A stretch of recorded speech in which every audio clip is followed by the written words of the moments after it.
بسم اللہ الرحمن الرحیم۔ واجب الاحترام و معزز سامعین، سیرت سیدنا حضرت ابراہیم علیہ الصلاۃ والتسلیم کے عنوان سے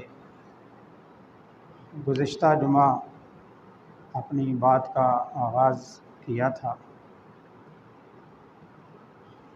حضرت ابراہیم علیہ السلام ان 5 نبیوں میں ایک ہیں جن کا ذکر قرآن کریم میں کثرت سے بیان ہوا ہے۔ دعوت توحید، رد شرک، اللہ کے دین کے لیے قربانیاں حضرت ابراہیم علیہ السلام کی بہت زیادہ ہیں۔ ان سے پہلے حضرت نوح علیہ السلام، ان کی بھی دعوت توحید اور رد شرک پر بہت وسیع قرآن کریم میں باتیں موجود ہیں۔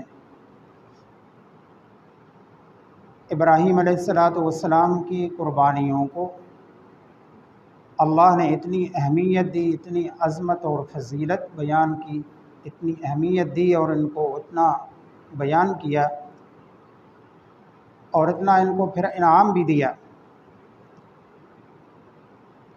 کہ حضرت ابراہیم علیہ السلام کو لوگوں کا امام بنا دیا۔ اس لیے تمام مذاہب تقریباً اپنا دعویٰ یہ کرتے ہیں کہ ہم ابراہیم علیہ السلام کے ماننے والے ہیں، ابراہیم ہمارے ہیں۔ اتنی اللہ نے عظمت عطا کی۔ یہود، نصارہ، مشرکین، مسلمان سبھی یہ دعویٰ کرتے ہیں کہ ہم ابراہیمی ہیں، اور حضرت ابراہیم علیہ السلام کا تذکرہ اتنا عام کیا، قیامت تک کے لیے عام کیا کہ ہماری نماز کا حصہ بنا دیا۔ جب بھی نماز کوئی نمازی ادا کرے گا تو ضرور کہے گا اللہم صلی علی محمد وعلی آل محمد کما صلیت علی ابراہیم وعلی آل ابراہیم۔ یہ 2 دفعہ نام آپ کا پہلے حصے میں ہے، پھر 2 دفعہ اگلے حصے میں ہے اللہم بارک علی محمد وعلی آل محمد کما بارکت علی ابراہیم وعلی آل ابراہیم انک حمید مجید۔ 4 دفعہ بائی نیم ذکر درود شریف میں۔ اسی سے اندازہ ہو جاتا ہے کہ اللہ رب العزت نے کتنا رول ماڈل بنایا آپ کو، اور ہر نمازی کی زبان پر لازم کر دیا کہ جب بھی نماز ادا کریں تو ابراہیم علیہ السلام کی مثال دیں۔ کیسی مثال ہے؟ درود تو پڑھنا ہے امام الانبیاء صلی اللہ علیہ وسلم پر، اے اللہ رحمتوں کا نزول فرما حضرت محمد صلی اللہ علیہ وسلم پر، اللہ تو درود بھیج حضرت محمد صلی اللہ علیہ وسلم پر، کما صلیت علی ابراہیم، اس طرح رحمتوں کا نزول فرما جس طرح ابراہیم پر رحمتیں کی تھی۔ مثال دے دی نا اللہ نے، ایک ایگزامپل ہے، رول ماڈل ہے، کسوٹی بنا دی۔ پھر ہم کہتے ہیں اللہ برکتوں کا نزول فرما حضرت محمد صلی اللہ علیہ وسلم پر۔ کیسی برکتیں؟ ایسی برکتیں جیسا تو نے ابراہیم علیہ السلام پر کی تھی۔ حالانکہ برکتیں مانگ کس لیے ہیں، دعا کس کے لیے ہم کر رہے ہیں؟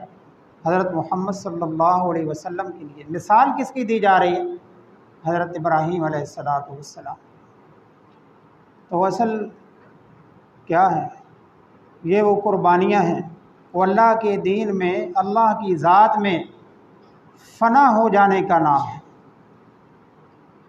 جب ابراہیم علیہ السلام نے اپنا تن، من، دھن، مال، اولاد، گھر بار سب کچھ اللہ کے نام پر قربان کر دیا تو یہ عظمتیں تو ملتی ہیں، عزتیں ملتی ہیں، فضیلتیں ملتی ہیں، مگر اس کے لیے محنت بڑی کرنا پڑتی ہے، قربانی دینا پڑتی ہے۔ علامہ ڈاکٹر محمد اقبال نے انہی کی قربانیوں کو مد نظر رکھ کر تو کہا ہے، آگ آج بھی کر سکتی ہے انداز گلستاں پیدا، گرہاج بھی ہو ابراہیم کا سا ایماں پیدا۔ وہ ابراہیم والا ایمان ہو، وہ جذبہ ہو، وہ قربانی کا ملکہ موجود ہو، تو آگ اسی طرح آج بھی ٹھنڈی ہو جائے گی جس طرح ابراہیم علیہ السلام پر ہوئی تھی۔ کیوں ہوئی تھی؟ رنگ لاتی ہیں حنا گھس جانے کے بعد۔ مہندی رنگ تو دیتی ہے، پر مہندی کو رگڑے جتنے لگتے ہیں پہلے، وہ جو ضربیں لگتی ہیں کھرل کے اندر، مشین کے اندر مہندی کو، وہ ان ضربوں کو، ان رگڑائیوں کو کوئی نہیں دیکھتا، بس مہندی کے رنگ کو ہر بندہ دیکھتا ہے کہ بڑی خوبصورت لگ رہی ہے۔ بیچاری مہندی سے پوچھیں کہ میرے ساتھ کیا ہو؟ سرما آنکھوں میں جا کر جچتا ہے اور لوگوں کو خوبصورت بنا دیتا ہے، مگر سرمے اس پتھر سے پوچھیں کہ میرے ساتھ کیا ہو؟ میں کہاں تھا، کہاں پہنچا، کہاں رگڑیں مجھے لگائی گئیں، کہاں مجھے باریک کیا گیا، کہاں مجھے ضربیں لگائی گئیں؟ تھا تو میں پتھر ہی، پر میں رگڑ کر آج مجھے وہ مقام بنا، میں انسان کی آنکھوں میں جا کر بیٹھ گیا ہوں۔ تو بھی یہ مقام تو ملتا ہے، عظمت تو ملتی ہے، مگر اس کے پیچھے قربانی بڑی لمبی ادا کرنا پڑتی ہے۔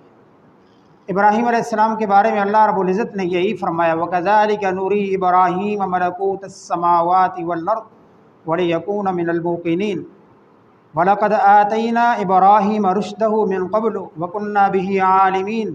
بچپن سے ہی، بچپن کو ذرا مد نظر رکھیں۔ سب سے پہلے بچے کو اپنے والد اور والدہ کی محبت درکار ہوتی ہے کہ میرے والد کی نظریں مجھ سے ہٹ نہ جائیں، میرے والد کا مال کہیں میں اس سے محروم نہ ہو جاؤں، میرے والد کا گھر مجھے گھر سے کہیں نکال نہ دیا جائے۔ وہ والد کے گھر کے اندر ہی تو انسان ساری انجوائمنٹ کرتا ہے۔ لڑکے بچپن میں سارا کرتا دھرتا کیا ہوتا ہے؟ ابا اور اماں ہوتے ہیں، وہی سہارا ہوتے ہیں، وہی انجوائمنٹ ہوتی ہے، وہیں سے مال وصول کرنا ہے، محبتیں لینی ہیں، تمام اخراجات، لگژری زندگی بچوں کی تو والد کی وجہ سے ہوتی ہے۔ مگر ابراہیم ایک ایسا بچہ ہے، ایک ایسا لڑکا ہے کہ جب یہ بچہ تھا اللہ کے دین کے لیے، اللہ کی توحید کے لیے والد کو قربان کر ڈالا۔ پھر جب یہی لڑکا والد بنا، 170 سال کی پلس تقریباً عمر میں، اتنے بڑھاپے میں جا کر یہ لڑکا، پھر جوانی، جناب بڑھاپا، پھر اولاد نہیں ہے، پھر اولاد ہوتی ہے۔ جب والد بنا تو اس والد نے اپنے لڑکے کو اللہ کے نام پر قربان کر ڈالا۔ بچہ تھا تو والد تھا تو اپنا بچہ، A to Z حضرت ابراہیم علیہ السلام اللہ کی ذات میں فنا ہو۔ اس لیے تو رب العالمین نے پھر فرمایا، میرے ابراہیم میں تجھے لوگوں کا امام بنا دوں گا، اور آپ لوگوں کے امام ہیں، آپ لوگوں کے امام ہیں۔ وَإِذِ ابْتَلَىٰ إِبْرَاهِيمَ رَبُّهُ بِكَلِمَاتٍ فَأَتَمَّهُنَّ قَالَ إِنِّي جَاعِلُكَ لِلنَّاسِ إِمَامًا۔ اور جب ابراہیم علیہ السلام نے بڑی آزمائشیں برداشت کی، بڑے امتحانات آئے، فَأَتَمَّهُنَّ، ہر امتحان میں ابراہیم پاس ہوئے، ہر امتحان میں، فَأَتَمَّهُنَّ، جب ہر میں پاس ہوئے، ہر قربانی میں پاس ہوئے، تو پھر رب العالمین کی طرف سے یہ اعلان ہوا، انی جاعلک للناس امام، میں تجھے لوگوں کا پیشوا بنا دوں گا، لیڈر بنا دوں گا، امام بنا دوں گا۔ بنا دیا ہے میرے پیغمبر، آپ کو بنا دیا۔ ایک بات، دوسری بات، اللہ کے پیغمبر، نبی، رسول جب شرک، کفر، اللہ کی نافرمانی جہاں بھی دیکھتے ہیں وہاں اس کا رد کرتے ہیں۔ اللہ فرماتے ہیں ہم نے شروع سے ہی، بچپن سے ابراہیم کو رشد و ہدایت دکھا دی تھی۔ جب آنکھ کھولی تو کس ماحول میں؟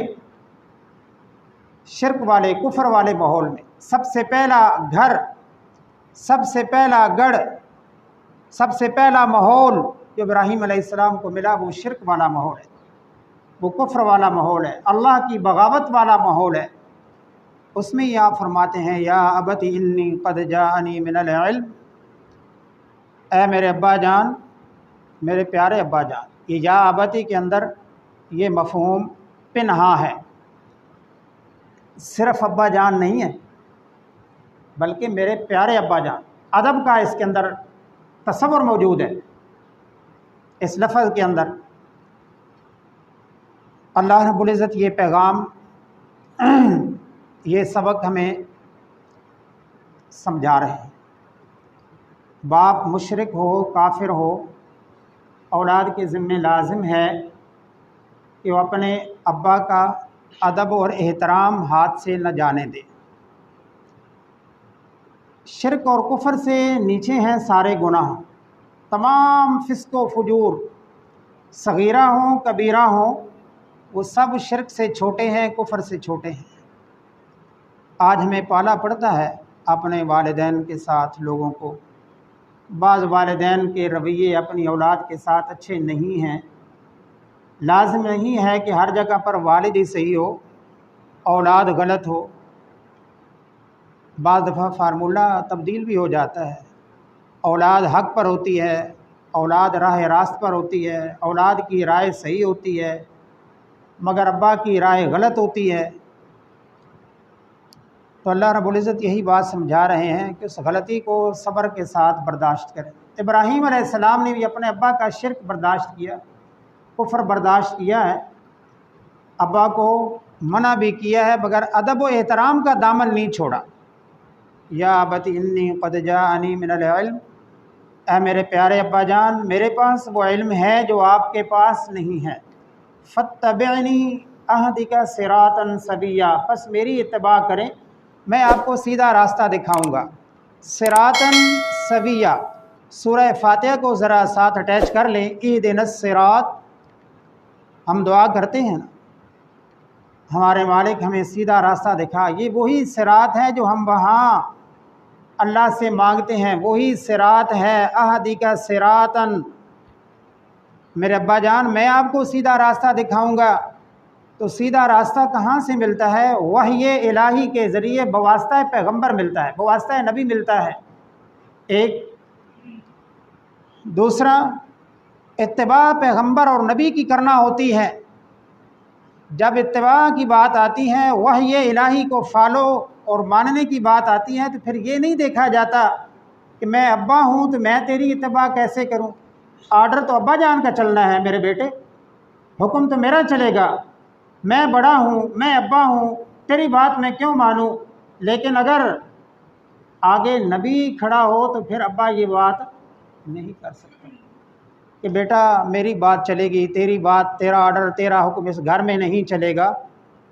اگر جب آگے بچہ نبی کھڑا ہو تو پھر یہ باپ بات نہیں کر سکتا، پھر باپ کو بھی نبی کی اتباع ہی کرنا ہوگی۔ فاتبعنی اہدک صراطا سویا۔ دوسری بات، اگر ہدایت مل سکتی ہے تو وہ کسی اور در سے نہیں مل سکتی، وہ فقط نبی اور رسول کے در سے مل سکتی ہے۔ وجہ کہ نبی اور رسول کے پاس وحی الہی کا علم ہوتا ہے، وحی الہی ہوتی ہے، اور کسی کے پاس وحی نہیں ہوتی۔ اس لیے حضرت ابراہیم علیہ السلام کہتے ہیں میرے پاس علم ہے۔ دوسری بات، یا ابت انی قد جاءنی من العلم، من العلم، ایک علم ہوتا ہے، ایک العلم ہوتا ہے، ایک نالج ہوتا ہے، ایک دی نالج ہوتا ہے، دونوں کے معنی میں فرق ہے۔ اور یقیناً آپ یہ بات سمجھتے ہوں کہ نالج اور دی نالج میں کیا فرق ہے؟ ایک معرفہ ہے، ایک نکرہ ہے، ایک خاص ہے اور ایک عام ہے۔ یہاں ابراہیم علیہ السلام اس خاص علم کی بات کر رہے ہیں۔ اب حضرت ابراہیم کے پاس یہ جو انجینئرنگ، یہ علم نہیں ہے آپ کے پاس، یہ فن آپ کے پاس نہیں ہے، یہ ابا کے پاس ہے۔ ابا ان کا انجینئر ہے۔ آپ کا ابا آذر کیا ہے؟ انجینئر ہے، سٹیچو بناتا ہے، آئیڈل بناتا ہے۔ یہ بت سازی، یہ سونے کا، چاندی کا، مٹی کا، پتھر کا مجسمہ ہر بندہ بنا سکتا ہے؟ یہ نہیں بنا سکتا۔ یہ خاص قسم کے کاریگر ہوتے ہیں جو لکڑی کو، پتھر کو، سونے کو، دھاتوں کو تراش کر ایک شیپ اتنی خوبصورت دے دیتے ہیں کہ لاکھوں میں اس کی قیمت چلی جاتی ہے۔ یہ فن، یہ ہنر، یہ انجینئرنگ ہر بندے کے پاس ہے؟ نہیں ہے۔ ابراہیم علیہ السلام کے پاس تھی۔ آپ کا باپ بڑا شاندار انجینئر تھا، بڑے شاندار آئیڈل بناتا تھا، سٹیچو نہیں بناتا تھا۔ آج کل تو سٹیچو لوگ بناتے ہیں، فرق ہے۔ اسٹیچو میں آئیڈل میں فرق ہے. اگر تو ڈیکوریشن کے لیے بنایا جائے، اگرچہ ہمارے دین میں تو وہ بھی حرام ہے، ناجائز ہے، تاہم کفر شرک نہیں ہے. وہ اسٹیچو ہے جو ہم بناتے ہیں، گھروں میں لگاتے ہیں، تانبے کے، پتل کے اور چاندی اور سٹیل وغیرہ کے. لیکن اگر اسی کو بغرض عبادت بنایا جائے تو پھر کیا ہو جائے گا؟ پھر یہ آئیڈل بن جائے گا. کیونکہ اب یہ پرپز بدل گیا ہے، نیت بدل گئی ہے. ایک اور یہاں پر نقطہ ہے کہ نیت کے بدلنے سے پورا ڈھانچہ بدل جاتا ہے. چیز وہی ہے، بت وہی ہے، پتھر ہی ہے. اگر نیت اور کی ہے تو مسئلہ اور ہو گیا، نیت اور کی ہے تو مسئلہ اور ہو گیا. چیز کے ویلیو بدل گئی ہے. اگر تو اسٹیچو کی نیت ہے تو گناہ اور طرح کا ہے، اگر بت بغرض عبادت ہے گناہ اور طرح کا ہے. تو حضرت ابراہیم علیہ السلام کا والد جناب بڑا شاندار بت بناتا تھا اور مارکیٹ میں اچھے ریٹ پر اس کے بت بکا کرتے تھے، مگر اس کے پاس وہ علم نہیں ہے جو نبی کے پاس ہوتا ہے. تو کیا اللہ سبق دینا چاہ رہے ہیں؟ اگر اپنی آخرت کی زندگی کو کامیاب بنانا ہے تو تمہاری آخرت کی زندگی ان بت سازیوں میں، انجینئرنگ میں، آرکیٹیکچرنگ میں، ان ڈرائنگوں میں کامیابی نہیں ہے. دنیا کی کامیابی البتہ ہے، اچھے ریٹ پہ بیچیں گے، مال بنا لیں گے، دنیا کی زندگی تو بن جائے گی، مگر آخرت کی زندگی اس سے بگڑ جائے گی. آخرت کی زندگی بنانے کے لیے جو حقیقی کامیابی ہے، قبر کو سنوارنے کے لیے، جہنم سے بچنے کے لیے، جنت میں جانے کے لیے، رب کی رضا حاصل کرنے کے لیے کون سا علم چاہیے؟ وہ نبوت والا علم چاہیے، وہ وحی الہی والا علم چاہیے. اس سے اللہ راضی ہوں گے تو اللہ کامیابی عطا فرمائے گا. یہی ابراہیم علیہ السلام یہاں فرماتے ہیں، یا ابت انی قد جاءنی من العلم، میرے پاس وہ علم ہے جو آپ کے پاس نہیں ہے، اور جو آپ کے پاس ہے وہ ظاہر ہے میرے پاس نہیں ہے. تو کوئی ایسی بات نہیں ہے. آج بڑا یہ تانا دیا جاتا ہے اور لوگ دیتے ہیں، یہ فلسفہ ایک بس پھنسا ہوا ہے، جراثیم پھنسے ہوئے ہیں. وہ بڑا پڑھا لکھا ہے، کیوں؟ وہ بڑا شاندار انجینئر ہے، وہ بڑا شاندار آرکیٹیکچر ہے، وہ بڑا اس کے پاس یہ ہنر ہے، یہ فن ہے. تمہارے پاس کیا ہے؟ سوائے قرآن کا ترجمہ، حدیث پڑھ لی، سنا لی، الف بات ہے، اس کے علاوہ کچھ ہے تمہارے پاس؟ وہی تو حضرت ابراہیم کیا کہتے ہیں؟ بھائی کامیابی تو ادھر ہی ہے، اللہ کی رضا تو ادھر ہی ہے، آخرت کا تو فلسفہ ادھر ہی ہے. جو مقصد ہے انسان کا، مقصد زندگی کا کیا ہے؟ اللہ اور اس کے رسول کی بات کو ماننا. تو بہرحال انسان بڑا عجیب ہے، جب یہ ماننے پر آتا ہے تو یہ جناب پتھر، سونا، چاندی، لکڑ، دھاتیں، جانور، کیڑے مکوڑے، ان سب کو ماننا شروع کر دیتا ہے، ان کی پوجا پاٹ شروع کر دیتا ہے. اور یہ انسان اتنا عجیب ہے، جب یہ رد کرنے پر آتا ہے تو ابراہیم علیہ السلام کی دعوت کو رد کر دیتا ہے، حضرت نوح علیہ السلام کی دعوت کو رد کر دیتا ہے. یہ رد کرنے پر آتا ہے امام الانبیاء حضرت محمد صلی اللہ علیہ وسلم کے دعوت اور دین کو رد کر دیتا ہے. یہ انسان کا ہے نا، انسان کی نیچر کہہ لیں یا اس کی فطرت ہے، یا جیسا بھی کہہ لیں. مانا تو پتھروں کو مانا، پوجا پاٹ کی، مانا تو درختوں کی پوجا پاٹ کی، مانا تو کپڑوں کو مانا، کپڑوں کی پوجا پاٹ کی، کپڑوں سے اپنی توجہ لگائی، کپڑوں سے منتیں مانی، کپڑوں کے آگے، درختوں کے آگے، پتوں کے آگے، پتھروں کے آگے کھڑے ہو کر اس نے دعائیں مانگی.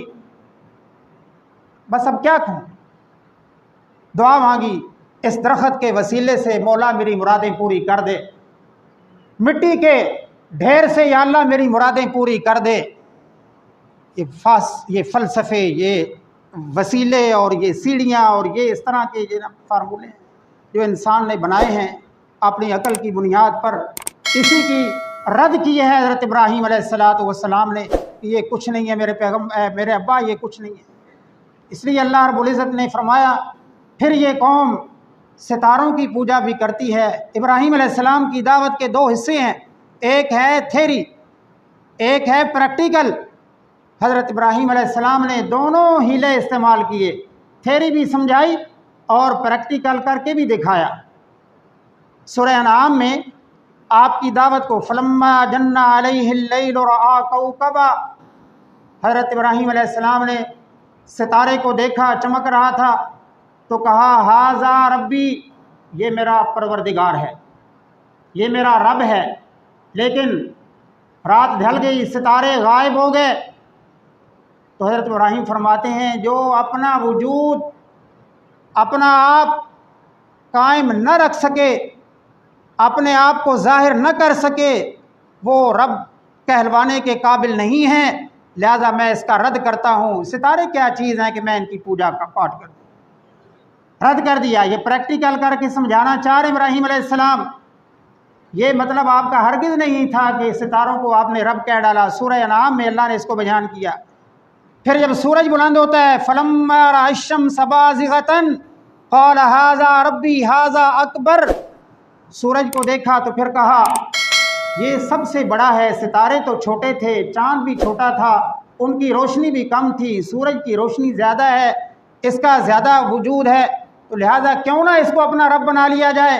لیکن جب رات آئی، سورج صاحب بھی غروب ہو گیا، تو ابراہیم کہتے ہیں کہ یہ پروردگار کہلانے کے کیسے قابل ہو سکتا ہے جو اپنا آپ قائم نہیں رکھ سکتا، بالآخر اس نے غروب ہونا ہے۔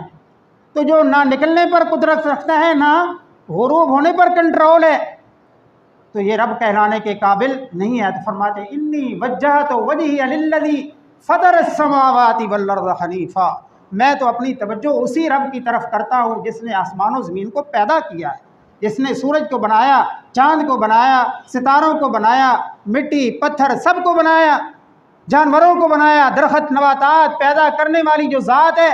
انی وجہت وجہی للذی فطر السماوات، یہ اصل میں یہ جو آیت ہے انی وجہت وجہی للذی فطر السماوات والارض حنیفا وما انا من المشرکین، یہ ابراہیم علیہ السلام کی دعوت تھی اس وقت، اور یہ ہمارے علم میں ہونا چاہیے۔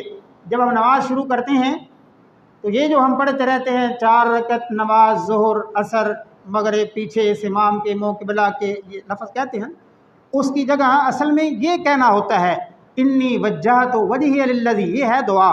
نماز شروع کرتے وقت جب تکبیر کہتے ہیں نا، اللہ اکبر کہنے سے پہلے یہ دعا پڑھنا ہوتی ہے اس موقع پر، انی وجہت وجہی للذی فطر السماوات والارض حنیفا وما انا من المشرکین، میں اپنی توجہ ساری پروردگار کی طرف کرتا ہوں۔ ظاہر ہے جب نماز میں کھڑے ہوتے ہیں تو ساری توجہ کدھر کرنا ہوتی ہے؟ اللہ کی حضور کرنا ہوتی ہے، تمام چیزوں کو چھوڑ کر۔ ابراہیم علیہ السلام کی دعوت اتنی عظیم تھی، اگرچہ ہمیں اس میں ذرا کم ہی علم ہے کہ ہم نے نماز شروع کرتے وقت کیا پڑھنا ہے۔ وہ جو نیت کا تصور ہم نے بنا رکھا ہے دوسرا زبان سے کیا نبی عرض کیا، وہ نہیں ہے۔ اصل میں یہ ہے، یہ دعا پڑھنا ہے، یہ یاد کرنی چاہیے ہمیں، ہر نماز کے شروع میں یہ پڑھنا چاہیے، چاہے سنتیں ہوں، چاہے فرض ہوں، چاہے نفل ہوں۔ کیا؟ انی وجہت وجہی للذی فطر السماوات والارض حنیفا وما انا من المشرکین، اللہ اکبر کہہ کے پھر نماز شروع کرنی چاہیے۔ ابراہیم علیہ السلام کی دعوت توحید، رد شرک اتنا اہم تھا کہ رسول اللہ صلی اللہ علیہ وسلم نے اس کو باقاعدہ ہر نماز کے آغاز کا حکم دیا ہے کہ اس سے آپ اپنی نماز شروع کیا کریں۔ انی وجہت وجہی للذی فطر السماوات، ابراہیم علیہ السلام کی وہ دعوت ہے۔ یہ ہے ابراہیم علیہ السلام کی زندگی کا پورا ایک خلاصہ ہے۔ کیا؟ دعوت توحید اور رد شرک، اصنام پرستی، اوثان پرستی، اور جتنے بھی یہ آمیزشیں ہیں سب کا رد کر کے ایک رجوع اللہ ہمیں وہ نصیب فرما دے۔